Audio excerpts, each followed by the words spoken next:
Welcome to Jumpstart, the podcast designed for recording artists looking to jumpstart their cities by jumpstarting their careers in the ministry. This is Victor, your music mentor. Join me as I talk to artists, producers, and music professionals about their success, frustrations, and triumphs as it relates to the music industry. If you would like more information about the Jumpstart initiative, visit www.sanctifiedsound.org. Welcome to the podcast. Today, I want to talk to you a minute about being confident. Not being prideful, but having overwhelming confidence. Be proud of yourself. As a performer, it takes a lot of guts to stand out in front of strangers and bare your creative soul. And even if you performed your song 1,000,000 times, no one can do what you do like you do it. So take pride in your uniqueness when you stand up on stage. Don't be afraid of the spotlight. The audience is on your side. They want you to be successful. Very few people pay to sit in a concert just to see someone fail. Your audience expect you to take their time seriously and do something unique and surprising to hold their attention. If there's one thing you never want to be as a performer, it's boring. And even amateur musicians have the capability to perform in a way that moves the audience. You know what you like in a performer, so play for your audience the way you'd like someone to play for you. Present your song with intensity and absolute presence. Forget about the mistakes. Focus on the overall message. Sing as if it's the last time that you'll ever sing. Perform as if they're hearing it for the very first time. And always have fun. You will not be perfect the very first time out. In fact, you probably will never be perfect. But you will get better. Enjoy this week's Jumpstart Podcast with youth leader, music minister, and recording artist, Angel Victoria.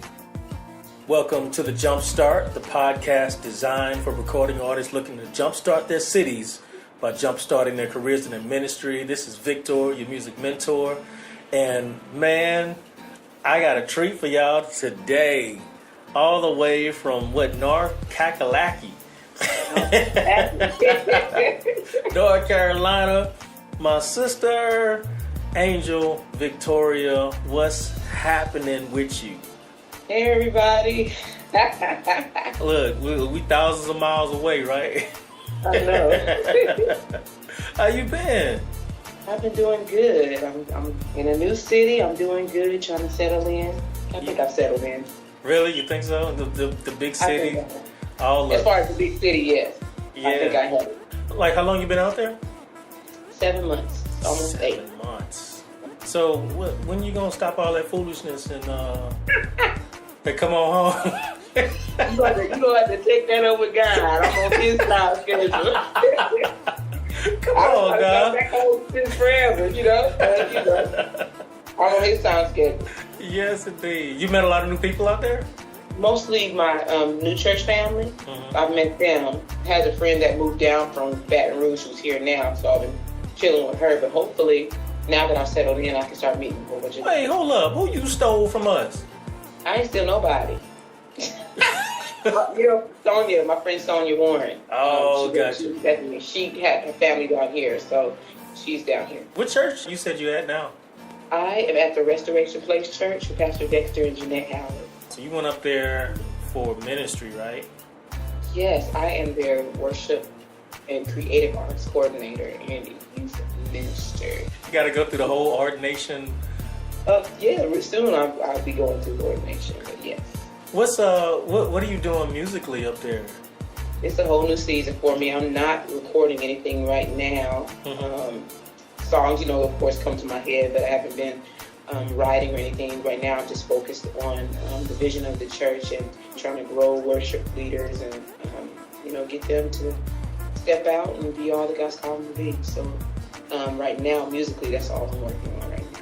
You say you're still writing? Songs are coming up, but I haven't started, writing it out. I'm writing in another aspect, but not musically.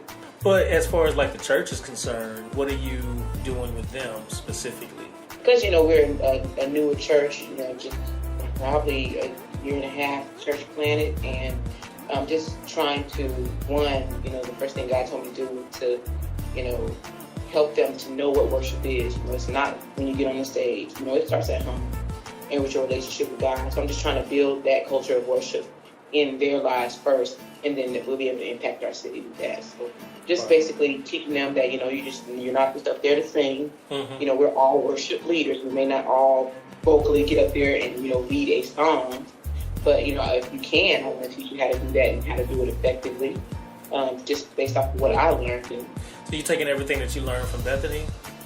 Yeah, and just life experience being with the garment, being with Bethany and what I've been taught there, and, how I learned how to lead worship. Right. A lot of them, I'd say, can you lead this song? And they'll be like, but I have to forget. I got to remember that, most of the time I was thrown out there, and I can't do that to everybody. I know, that's what I was thinking. Like we always. A lot of them don't even want to stand in the front. It's like, come on now. I was just gonna call your name. You're gonna come right on up to the front. But they've been doing good. Actually, just been getting good results. As far as them just stepping up, that's a blessing. They're seeing that it's, if you're not focused on the people, performing for people, we're focused on, not even performing for God, we're focusing on worshiping Him and showing what His worth is in our lives. And it's easier when you do it like that. Which is literally what recording artists do anyway, especially in the gospel arena. We're worshiping God wherever we are. We're not confined to a church or confined to any four walls or whatever. This is one of the things I love about being a recording artist and working with recording artists, is that you can be anywhere and you can get up and just worship, Do you see a lot of that up there? Because I know that's like a big music area. The thing about Charlotte is the metropolitan, they call it the metro line. It's so huge. It's so many people out here. So many, artists and it's tons of people. So it's like, where do I even start? Wow. But they're here. This next month I was invited to sing on, I think it's the Inspiration, but I'll be singing with the choir there. And so that introduced me to a lot of people that, I didn't know. So, but wow. Music is everywhere. How did that come about? My pastor's wife, Pastor Jeanette, she introduced me to a lady, Miss LaDonna, who she's really good at what she does. She's vocally, but it's like a camp meeting. They have these camp meetings, and she just puts a choir together, and we sing for them. We'll be singing for Judy Jacobs. We'll be singing with her. Oh, I love Judy Jacobs. Oh, yeah. So it's amazing. So we'll be doing that with her. And speaking of Judy Jacobs, like, one of the things that I love about her is that she's not the best singer in the world. Like, I've seen conferences where people go up and, they sing and, you can tell that they're skilled at what they do. They've been working hard and they're naturally talented. What I love about Judy Jacobs is that you can tell that she just loves God. And I've seen a conference where she just literally it's like the Spirit just took over when she got up there. Everybody else was great, but when she took the mic, it was just another level. I loved it.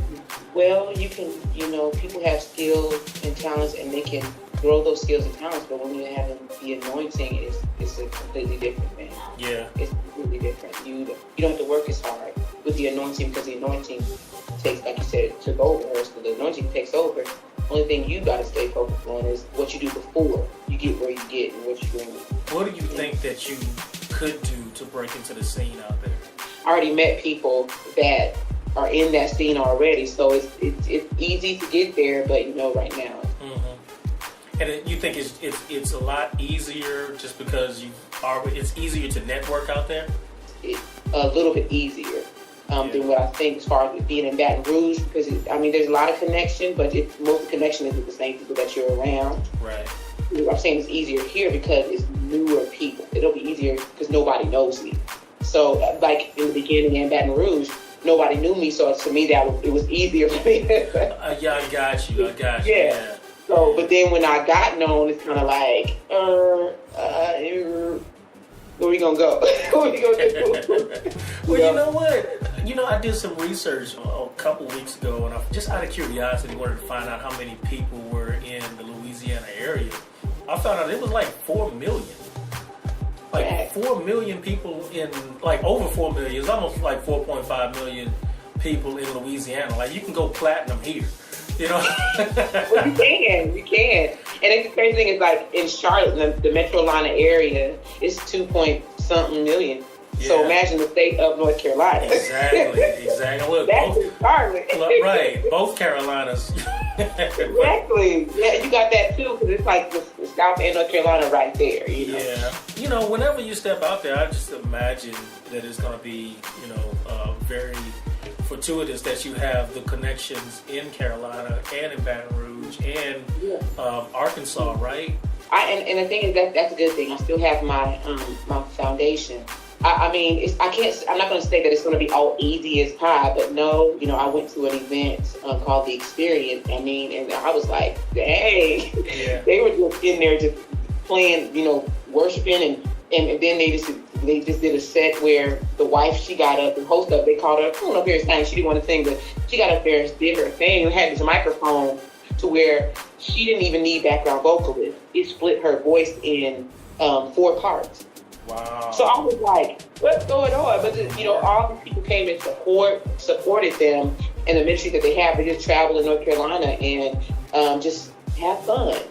Call people up on stage. If they, so-and-so's in the building, come on up. They'll invite a special guest, but they'll just do that. I thought it was really cool, but to see that they supported each other like that, I thought, man, if I get to know these people, it'll be easy to get around and know them. Like, I'll be going to their festival in September, so I'll be going there and just getting to know people. You know what, you're making my point as far as connections, with people in general.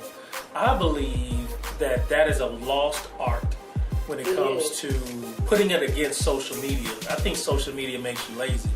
To be honest with you, we've lost the face-to-face contact with people and the art of how to network and everything. So, like, what's your experience as far as that is concerned? I know sometimes you're on social media and then you'll be off for like 3 years. I don't want anything to be the boss of me. Right, I know, right? And like you said, social media can cause you to get so focused on everything everybody else is doing. That's the one thing I miss about Baton Rouge is that, I'll quickly get off social media because I have friends down the street that I can go and see and I can go and talk to. Yeah. And I can have face-to-face interaction and talk to them. I can sit at the studio with Vic and not even be there for anything but just talk. Right. Whatever. So, I'll get off social media quick. It is a great tool, though. It's great. It's a great tool, and a lot of people are using it. It's successful for them. But you still got to realize that fans, people, whoever, supporters, you're going to have to be face-to-face with them one day. So, I got all your music, so-and-so, blah, blah, blah, blah. And then they see you in person, and they've been coming to every one of your shows, and you're like, Right. I love the way that you put that. It's a tool. And it's just one tool. There's so many other tools that's out there that's not being utilized by recording artists because we're so stuck on the social media aspect and thinking that's the world. Like, we can actually reach the world, and you can't reach the world with social media. I'm a firm believer, and you know this, I'm a firm believer of reaching the world in front of you first. The people that are around you, they're your word of mouth. I've had I got to experience so many places of ministry or going and performing somewhere because of the people that knew me. Oh, Angel can come. I think I'm going to ask Angel, can she do this? I'm going to ask versus I've had more invites, word of mouth versus social media. Yeah. The thing that, though, I love about Charlotte is they're out there. They are on the street doing whatever. You hear music everywhere. You hear it all the time, especially uptown. They don't call it downtown up here. They call it uptown. So it's like, they're out there. They'll be on the side. They don't even care if they weren't invited. They'll put their little instruments out there and they'll play, not even for money. They'll play, just play. And they'll get a crowd. And this, to me, that's just amazing. I don't have to have a social media page. I may have one, but guess what? I'm out here. Let you know who I am. Next thing you know, they're playing in the area where you are invited. And it's just, to me, that's pretty cool. Yeah. How often you see that? You say it's like every day or something? Monday to Friday, pretty much. They're not playing drums down the street, on the side of the street, or, if they don't have, a live band up there, I hear it. I see it all the time. So. That's fantastic. I'm glad that you're in that type of atmosphere, because you've done a lot as a recording artist, and you've traveled different places and done a lot of different things. Like, talk about where that started. That, of course, started for me as far as an artist was Baton Rouge. I started there. Of course, with you, getting to know who you were, and then working on a demo, the race in 2010 started, and then you introduced me to a lot of people, the other local artists, and then we did the Decisions tour. And then that led from knowing, getting to know them, to working on my project, The Process. And so it's just being around other artists, those are the steps, just knowing who they were. That's the step I took as far as being, I just call it successful, but just, getting to where I was. That was like 7 years ago? Well, the Decisions tour? The Decisions tour was 7 years ago. Yeah, that was like 2011, 2012. Right. But you started, that had to be almost 10 years now, huh? 2009 is when I actually sat at McDonald's and told you what I wanted to do. Those 2009. McDonald meetings.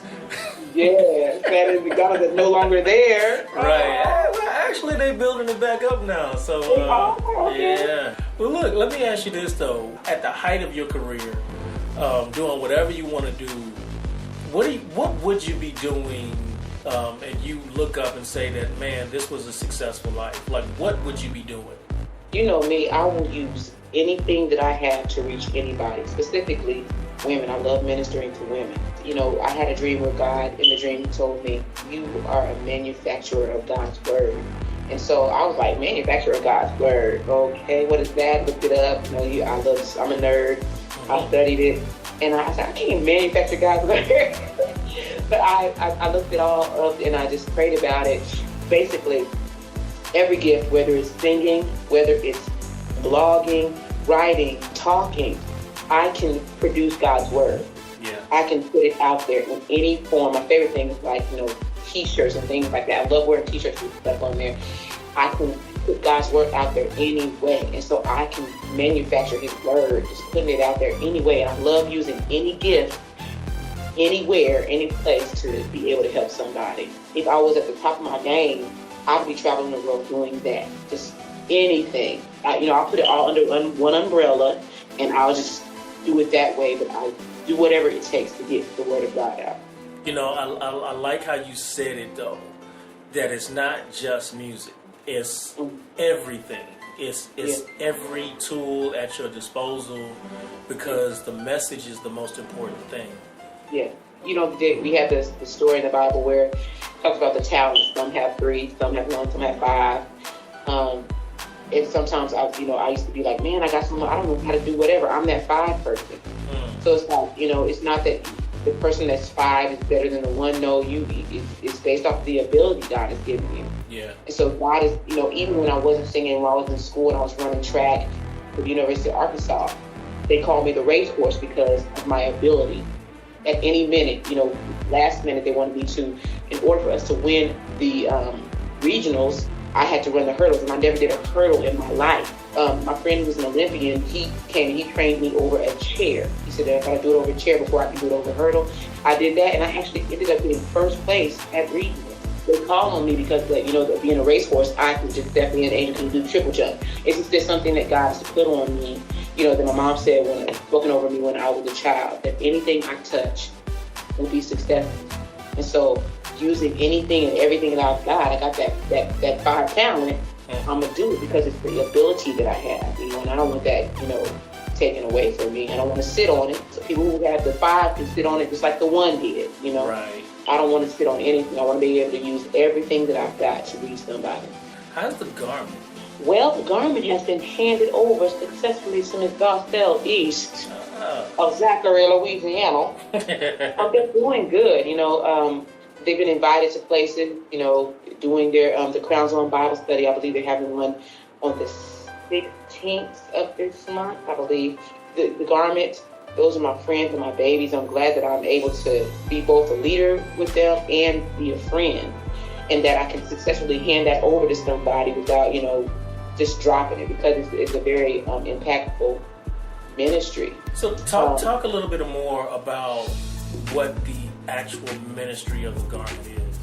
It was right before, we started in 2010, but right around the Decision tour when I started meeting everybody. But, God strategically placed women in my life just was going through so much. I actually was on bed rest for 2 weeks.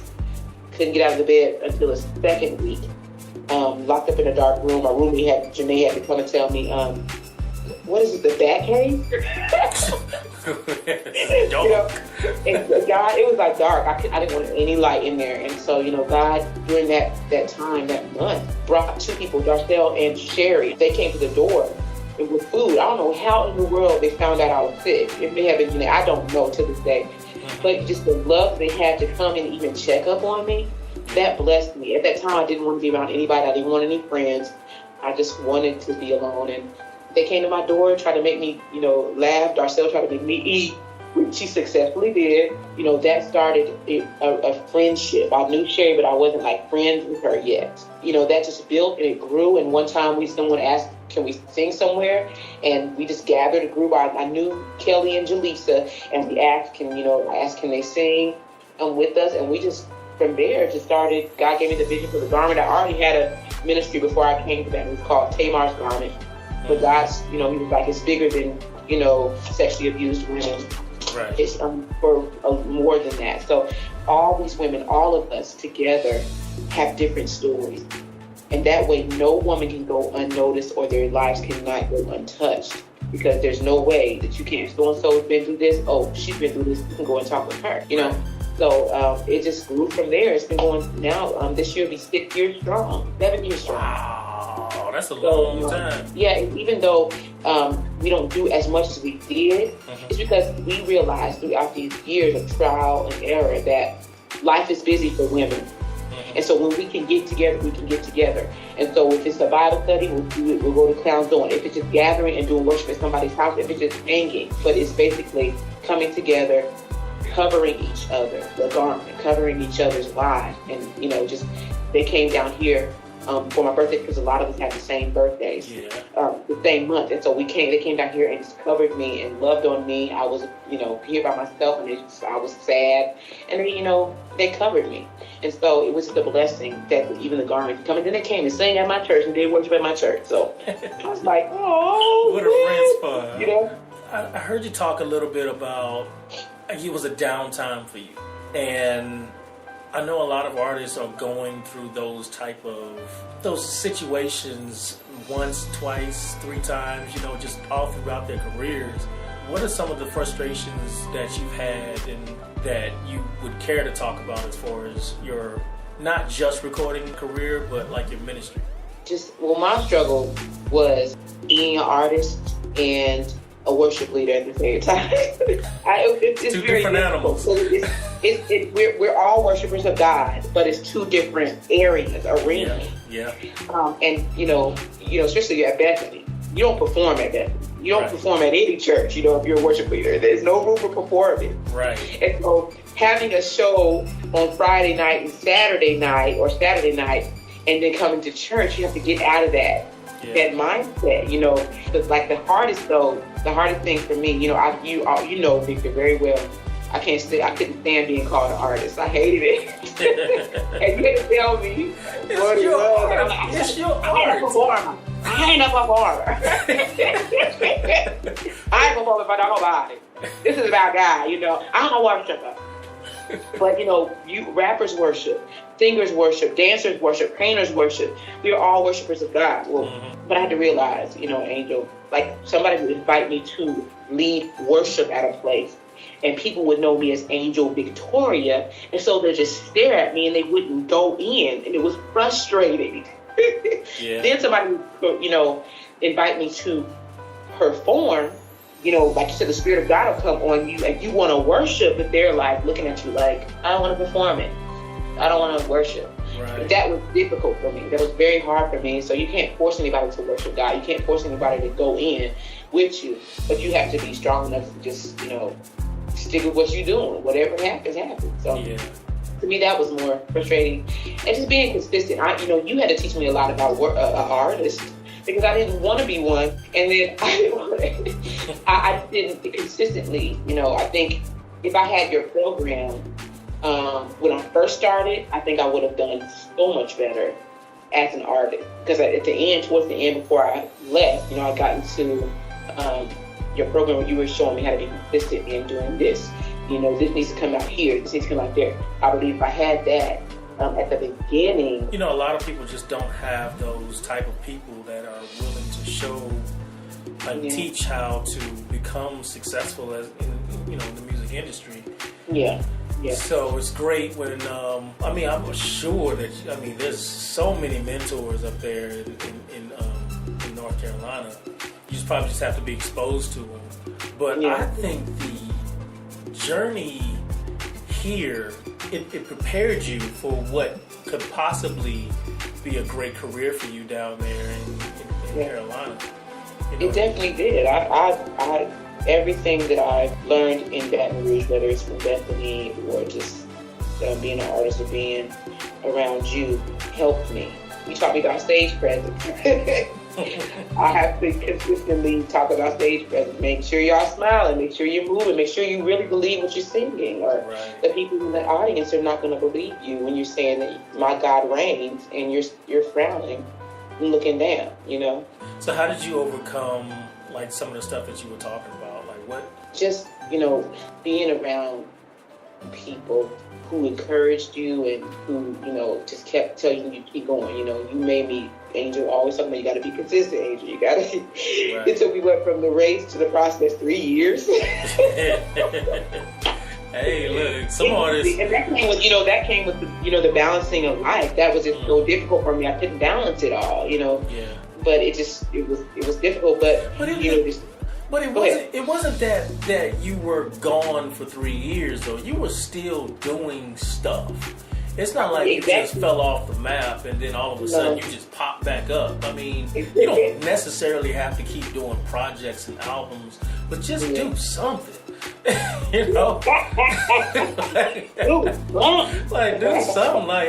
I do appreciate social media for those type of purposes, for you to just stay relevant. Well, look, let me ask you, let's kind of shift gears for a second. How are you finding balance between work and your ministry? I have to be very, consistent and strategic. And I know now what I didn't know 7 months ago why God was bringing me here. I had to get away from all the familiar and my comfort zone so I can put my focus on Him. So I know that I'm here, the reason of being alone with God, so I can have more balance in my life. And He's teaching me to be more strategic in what I do and how I do it. Yeah. I make time for myself now. My day is everybody's night, and my night is everybody's day now, because living in Charlotte is very expensive. Yeah, I work for the church, but also, I need to make some more money to live here too. So I work overnight as a manager for the Walgreens company who I've been with for 10 years. Thankfully, that door just opened when I was on the road traveling here. The man called and said, "You don't need an interview. We talked to your old boss. You got the job." Boom. Look, that's God setting you up. That was God. I know. I was so thankful for that. Right now, I would prefer to not be working 2 jobs. God had to get me to Himself. At night, it's nobody around. It's closed, doors closed. I'm just managing it with 2 other people. And I get to spend time with God. I don't have to work, because I was working during the day. And I get time to be with God. And I can sleep during the busy time of life. And I can get up and I can pray, and I can get up and read my word, and then head to work and still listen to the word in my ears. I can pray. It's just that's the season that I'm in. And so I balance life like that. I go to church. I focus on the church. I focus on getting our set list ready. And I do that specifically on certain days. I have it written down, Monday is for this. Boom. Tuesday is for this. Boom. It's just, you teaching me to be consistent. But you've always been organized, though. I've always been, but I just still was busy. There's a difference between sleeping and resting. I wasn't getting any rest. Right. I can sleep, but didn't mean I was resting. So I'm getting rest now. I'm actually getting to rest. And it's all, this consistency is blessing my life. This being strategic is blessing my life. I can purposely go out on a Saturday because it was planned, and I got to, to relax and sit down and eat, So just the consistency that and the strategic planning is balancing my life, just making time for me, making time for God, and just call. I get to call my family. Since I'm away, I get to call and I can, text or do whatever, but it's just blessing my life. Yeah. What are you most passionate about right now? I'm most passionate about God's plan for my life. Like I said, I'm here because He wants me to Himself. And I remember ranting and raving about not having friends, nobody calling me, and blah, blah, blah. But, He keeps making it plain. Angel, I got something for you. I got something in store for you. So right now, like I wrote it on a sticky note queen, and put it in my bathroom to remind me every day. He said, right now this season is for me and you, because the next season is for others. And I'm like, okay, let's get it in.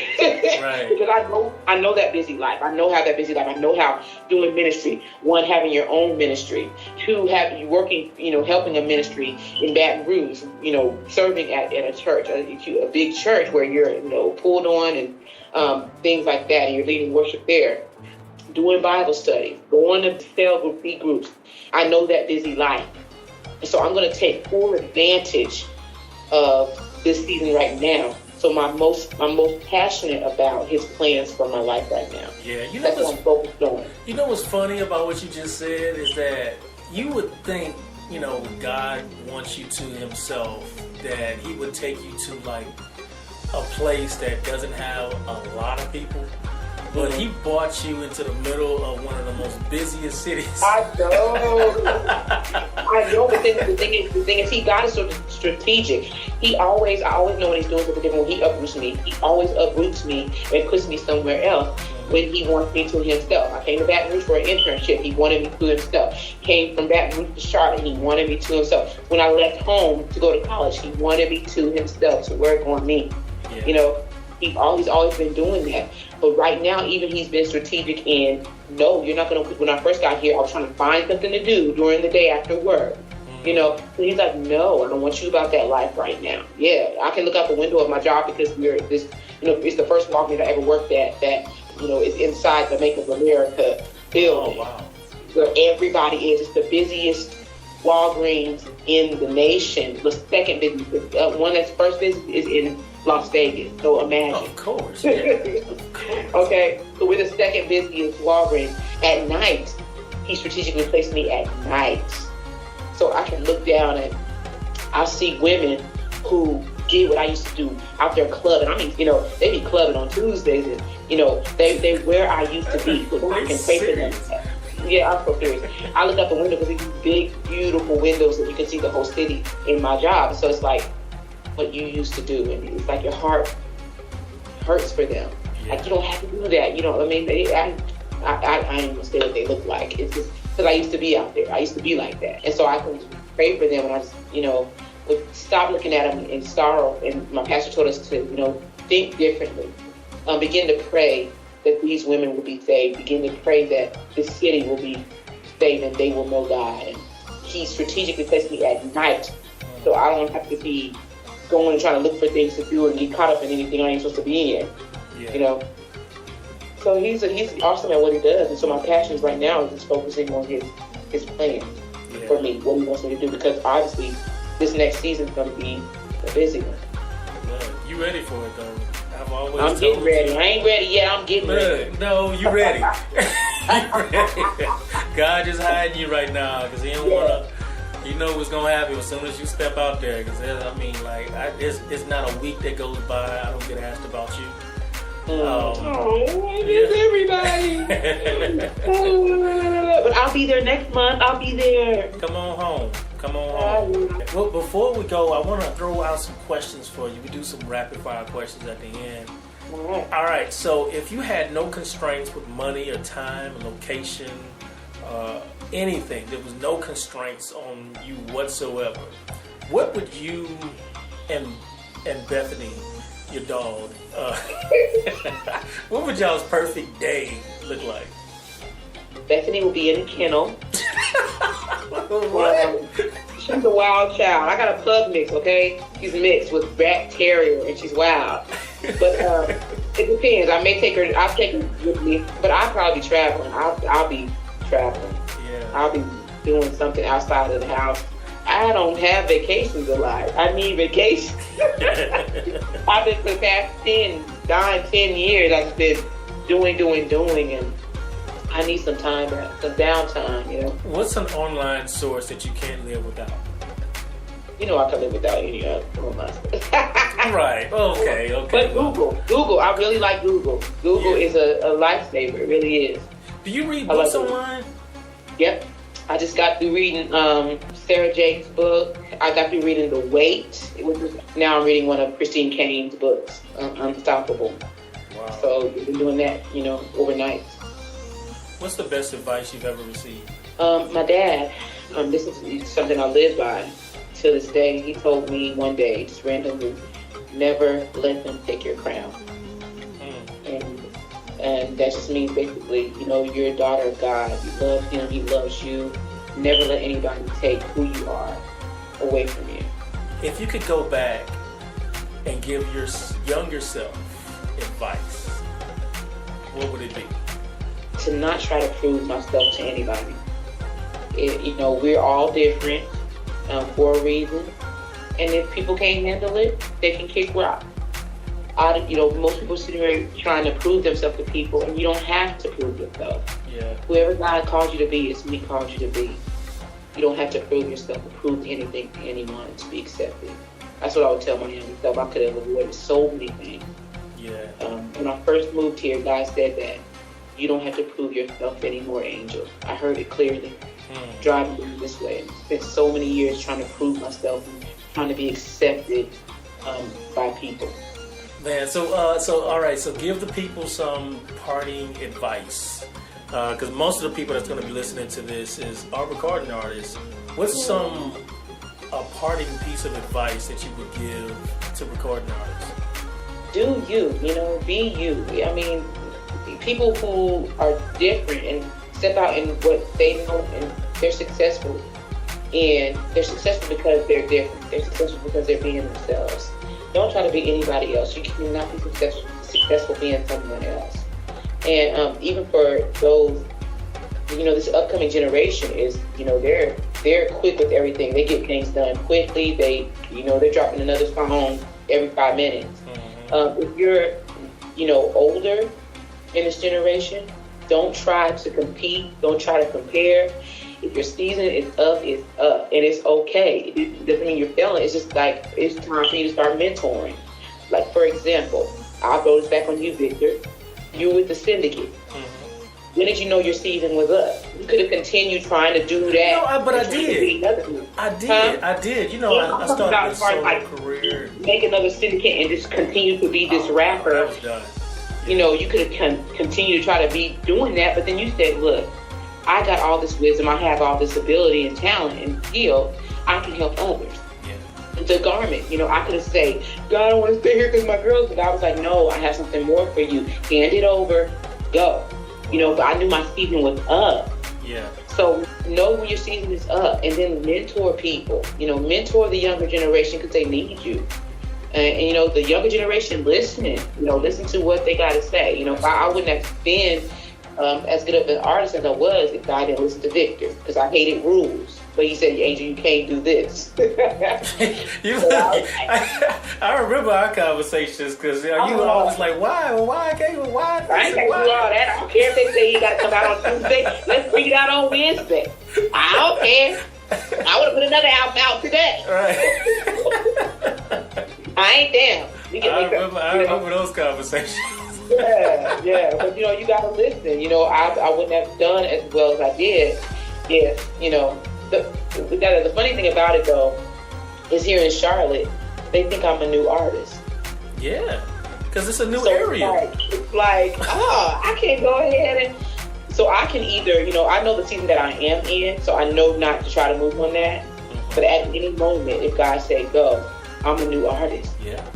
So I can step back into that. It can be a whole nother season for me. So, do you be you, accept where you are. It's time to go, not grow. So, Look at you trying to rap. You know what I'm saying? Because I knew I was a rapper, you know what I'm saying? I know all of Carlos Bond's raps, you know what I'm saying? Oh, don't give me I know all of the Navigators raps, you know what I'm saying? You know what I'm saying? I can rap like Randy, you know what I'm saying? Yeah, right. so much, and I'm so proud of you. No, regardless of what you think, I am proud of you. I'm just joking. Look, let me ask you this. Like, okay, so would you be up to, let's say, traveling and doing some ministry? Yeah, you know I would. So what's ways that people can get in contact with you? Well, you know me, I'm on Facebook, Angel Victoria, and I'm also on Instagram. It's me, Victory. IPS me, Victory. I'm up there. You know, those are my main things. I try to not be so busy on those, but those are the two main ones. So yeah, and then I'll be starting my blog, of course, to get her. So yeah, look, I'm gonna have to invite you back on so we could talk about that. That's some good stuff. I've been, you know, you've been putting some things up about that. We're gonna have to talk about that. Yeah, like I said, I'm so proud of you. Proud of you and everything that you're doing. Mentor, the music mentor. That's what they call me. Anyway, this is Victor, your music mentor, saying jumpstart your city by jumpstarting your career and your ministry, and let us show you how. We'll see you next time. Thank you for listening to Jumpstart, the podcast designed for recording artists looking to jumpstart their cities by jumpstarting their careers and their ministry. This has been Victor, your music mentor. And if you would like more information about the Jumpstart Initiative, visit www.sanctifiedsound.org. Thank you for listening.